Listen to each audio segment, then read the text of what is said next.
I think the recent inflation number was more or less aligned with what markets expected. But for us, we think there are still some room for this to increase further.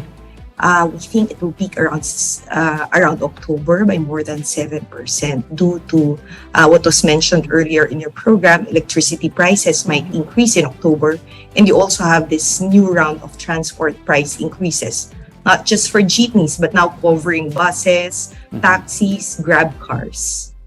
Ma'am, the Fed seems to, at least our expectations for the Fed's tightening seem to have waned down, at least yesterday, and U.S. markets did enjoy a bit of a lift up on the fact that perhaps the tightening won't be as bad as expected, especially with the lower manufacturing print and job rates in the U.S. Does this mean that our peso weakness might, or the peso might be strengthening, at least in the short term?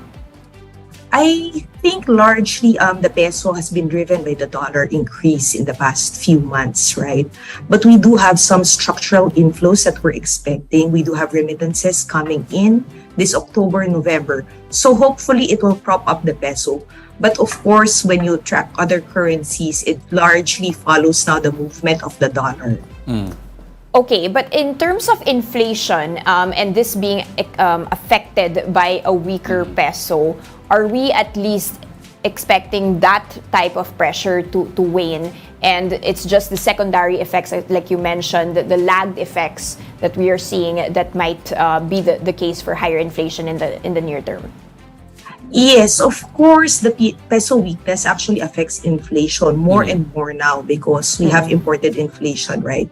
So our estimate is the peso depreciated in September by around 3%. Yeah. So that added around 0.15 to 0.3 percentage points to your inflation. You have imported products such as fuel. Now we're importing more food, right? We have shortages in some of our food items. So we're importing more and more of that. So it becomes vulnerable to a peso depreciation also. Does this inflation print warrant an off-cycle rate hike by the Bangko Sentral?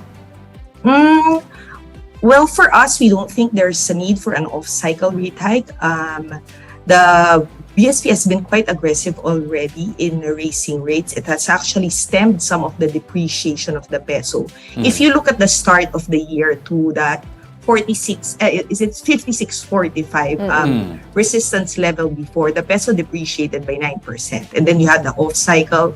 And then after that, the peso depreciated around maybe 4%, 4 to 5% only since the off-cycle.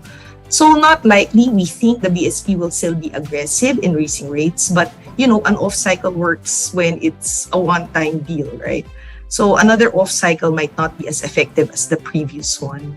What about supply side? What else can be done by the government, to temper these price increases? There have been already price caps by the DTI. The importing of sugar as well is theoretically supposed to bring down the prices. Other importation of agricultural products. Has that in any way solved or eased the rise in prices? It can actually ease. We're actually quite happy when we heard that we were going to be importing more sugar because that will be inflationary if you do not plug this short-term shortages, right? I guess for us, first making sure that you do talk to the industries, anticipating any shortages that might come. So it's not really something that should be late. It should be done beforehand because the industry would actually know if there will be shortages.